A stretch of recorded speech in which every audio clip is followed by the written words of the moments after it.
আমার মাথা ছাড়ো, সেটা ছোট শিখো।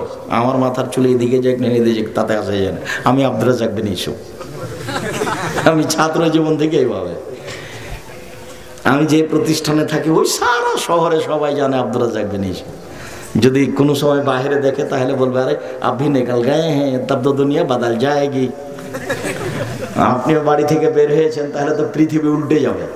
7 দিন পরে একদিন আমি 2 তলা থেকে নিচে নামতাম, বৃহস্পতির দিন আমি একটু রাস্তায় হাঁটতাম, তো কেউ যদি আমার সামনে পড়তো তাহলে বলতো আরে আভি নিকাল গায়ে হ্যাঁ তব তো দুনিয়া বাদাল যায়গি। আপনিও বের হয়েছেন তাহলে তো পৃথিবী উল্টে যাবে। সম্মানিত দিনী ভাই বোন, রাসূল সাল্লাল্লাহু আলাইহি সাল্লাম বলেন আমার উম্মত হয়ে যাবে বানর, আমার উম্মত হয়ে যাবে শুঁড়। মনে রাখবেন পৃথিবীতে একটাই প্রাণী আছে যার কোনো অনুভূতি নেই, কোনো প্রকার অনুভূতি নাই, এটা কি? শুঁড়। শুকুরের কোনো অনুভূতি নেই। এখানে গরু, এখানে ঘাস উঁচা হয়ে আছে, গরুটাকে আপনি টেনে নিয়ে যেতে পারবেন না, কেন? ওই ঘাসের নিচে গোবর আছে, ওটাও খাবে না। ওখানে নিয়ে যান, ও খাবে না।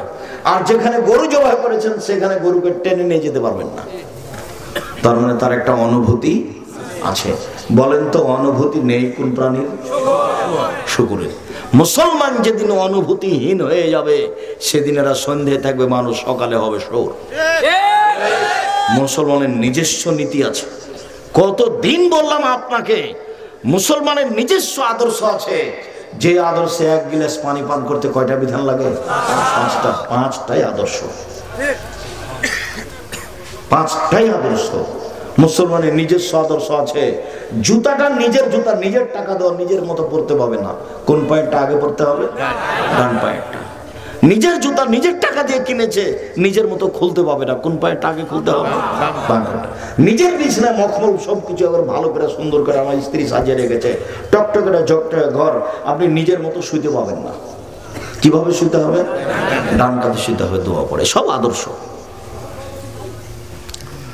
টয়লেটে আপনি এমনি ঢুকতে পাবেন না, দোয়া পড়ে ঢুকতে হবে। টয়লেট থেকে আপনি এমনি বের হতে পাবেন না, দোয়া পড়ে বের হতে হবে। সব আদর্শ। নবীগণের 10টা বৈশিষ্ট্য ছিল, সবটাই আদর্শ। 1, দাড়ি ছেড়ে দিতে হবে, এটা বৈশিষ্ট্য, এটা আদর্শ। মোচ কেটে ফেলতে হবে, চেঁচে ফেলা যাবে না। মোচ ব্লেড দিয়ে চাঁচা যাবে না, মোচ থাকতে হবে, এটা পুরুষের পরিচয়। আর দাড়ি ছেড়ে দিতে হবে, চেঁচে ফেলা নারীর পরিচয়। যার কারণে অভিশাপ হবে যারা দাড়ি চেঁচে ফেলে, ওরা নারী হতে চায়। দাড়ি নাই কার? নারী। অজু গোসলের সময় এই গিরাগুলো ভালো করে ধুয়ে ফেলতে হবে, এটা নবীদের আদর্শ, শিষ্টাচারের আদর্শ। পেশাব পায়খানা করার সময় পানি দিয়ে পবিত্রতা অর্জন করতে হবে। আজও ইহুদি খ্রিস্টানরা টয়লেটে পানির ব্যবস্থা করেনি। আমি যখন বার্মিংহামে নেমে যাব এডিনবার্গ, তখন যে সাইড ছেলেরা সাথে ছিল, যেটা আপনারা দেখেছেন, এখন টয়লেটে বলছে, আগে বলছে যে ওস্তাজি টয়লেটে যাবেন, টয়লেটে কিন্তু পানির ব্যবস্থা নেই। কি করতে হবে? তাহলে টিস্যু ব্যবহার করতে হবে। যে কেমন কথা হলো না, টিস্যুই শেষ। বলে হ্যাঁ টিস্যুই শেষ, পানির কোনো ব্যবস্থা নেই। তাহলে ওরা নিজের ঘর নিজে পরিষ্কার করে, নিজের টয়লেট নিজে পরিষ্কার করে, কিন্তু পেশাব পায়খানার পরে পানি দিয়ে পবিত্রতা অর্জন করতে হবে, সেটা তারা নবীর যুগে মানেনি, এখনো মানেনি, কোনোদিনই মানেনি। কুকুর ভালোবাসে, সেই দিনই তারা আল্লাহ রাসূলকে অপমান করতে চেয়েছিল। সালমান ফার্সিকে বলছে মজাক করে, আরে তোমাদের নবী মোহাম্মদ নাকি দামি মানুষের কাছে, কেন জিবরাইল আছে? ঠিক।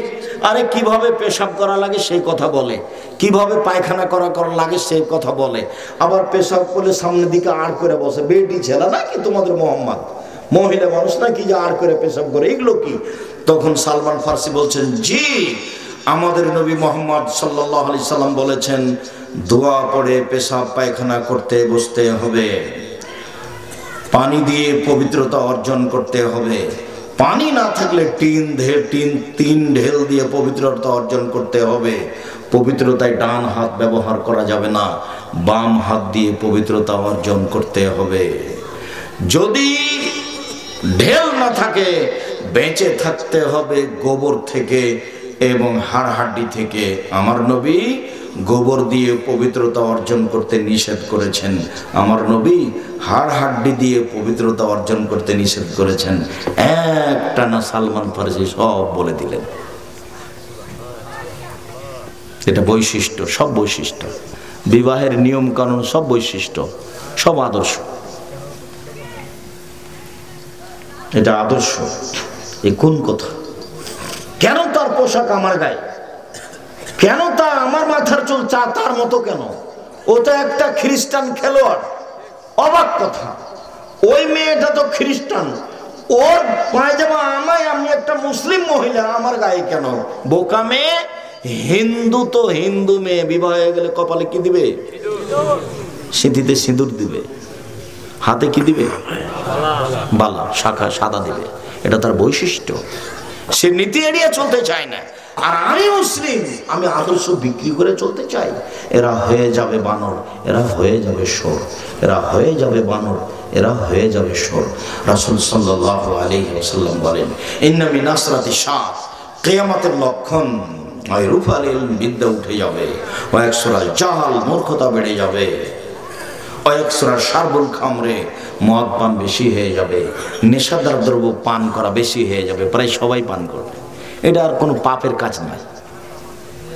ওয়াকিলার রিজাল, পুরুষ কমে যাবে, ওয়াকসুরাল নিসা, মহিলা বেশি হয়ে যাবে, হাতে একরে খামসিনে ইমরাল কায়মুল ওয়াহিদ, একজন পুরুষের অধীনে থাকবে 50 জন নারী। না, 50 জন সংখ্যা নয়, একজন পুরুষের সাথে হাজারো নারীর জেনার সম্পর্ক থাকবে।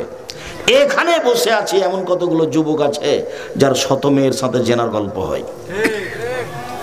তুমি এখান থেকে উঠার আগে একবারে আস্তাগফিরুল্লাহ ওয়া আতুবু ইলাইহি বলে আল্লাহর সাথে ওয়াদা করে উঠবে, তোমার সাথে এই মর্মে ওয়াদা করছি যে জিন্দেগিতে আর কোনোদিন কোনো মেয়ের সাথে এই বিষয়ে কথা বলিব না। তুমি সর্বশক্তিমান, তুমি আমাকে সাহায্য করো যাতে করে আমি আর এই মেয়ের সাথে কোনোদিন কথা না বলি। তোমার সাথে ওয়াদা করছি, তুমি আমাকে রক্ষা করো। তুমি এই কথা বলে উঠো। তুমি দিনরাত মেয়ের সাথে গল্প করো, তোমার মা করে, তোমার বাপ করে, সবাই নিজ নিজ জায়গাতে জেনা নিয়ে ব্যস্ত। তাহলে রাসূল বলছেন জেনা বেশি হয়ে যাবে, এত ফাসাদ হেমারে, জেনা সমাজে বেশি হয়ে যাবে। গাধা যেমন গাভীর সাথে মিলে লজ্জা বুঝে না, ষাঁড় যেমন গাভীর সাথে মিলে লজ্জা জানে না, মানুষ তেমন খোলা মাঠে জেনা করবে, লজ্জা বুঝবে না। সেই সময় চলে এসেছে। মুআয ইবনে জাবাল রাদিয়াল্লাহু তাআলা আনহু বলেন, রাসূল সাল্লাল্লাহু আলাইহি ওয়াসাল্লাম বলেছেন, নেতৃত্ব শুরু হয়েছে নবী দিয়ে, দয়া দিয়ে, তারপরে নেতৃত্ব শুরু হয়েছে খলিফা দিয়ে, দয়া দিয়ে। উমারের নেতৃত্ব চলেনি আল্লাহর দয়া ছাড়া। এরপর আল্লাহ রাসূল বলছেন, মুলকান আজুজান, এক সময়ে নেতৃত্ব হবে জোর যার মুলুক তার, তারপরে হবে ওতুমান ফাসাদান জাবরিয়াতান ফিল আরজে, ফাসাদান ফিল আরজে, মানুষ নেতা হবে যে কোনো মূল্যে, মারামারি করে, বিপর্যয় সৃষ্টি করে, যে কোনো অন্যায় ঘটিয়ে মানুষ নেতা হবেই। ওই সময়ে নেতাদের স্বভাব হবে চারটে। এক, ইস্তাহিলুনাল হিরা, তারা সেদিন ইস্তাহিলুনাল হারিরা, তারা সেদিন রেশমি কাপড়কে হালাল মনে করবে, তাদের গায়ে থাকবে সিল্ক কাপড়ের জামা, তাদের বিছানার চাদর হবে মখমল। দুই, অল ফরুজা, জেনাকে তারা হালাল মনে করবে, ক্ষমতার দাপটে তারা জেনা করবে। তিন, শারবুল খুমরা, তারা মদ পান করবে, নেশাদার দ্রব্য, বিড়ি তামাক জর্দা সিগারেট, এটা কোনো তাদের কাছে ব্যাপার নয়, মদ পান করা তাদের কাছে কোনো ব্যাপার থাকবে না। চার, ইরজা কুনায়ন সারনা, দেনান দিন ধনী হয়ে যাবে, ব্যাংকের টাকা তাদের, 2 কোটি 5 কোটি 50 কোটি 2000 কোটি উঠাবে, তারপর 2 বছর 5 বছর পরে এই টাকা দেওয়া লাগবে না। রাসূল সাল্লাল্লাহু আলাইহি সাল্লাম বলছেন দেনান দিন ধনী হয়ে যাবে, এবং ধনী হওয়ার জন্য, টাকা বেশি করার জন্য সর্ব ধরনের সহযোগিতা থাকবে, কোনো সমস্যা হবে না। হুবাহু মিল খাচ্ছে না? রাসূল সাল্লাল্লাহু আলাইহি সাল্লাম এভাবেই বলেছেন। একটা বই আছে উপদেশ, তাতে একটা আলোচনা আছে নেশাদার দ্রব্য, পড়ে দেখেন, সিরিয়াল হাদিসগুলি দেওয়া আছে। কেন যে আপনি বই পুস্তক পড়েন না আমি তা বুঝতে পারি না। জামিয়া সালাফের একটা মুখপাত্র পত্রিকা মাসিক আল ইতেশাম পত্রিকা, আপনার জন্যই লিখি, লক্ষ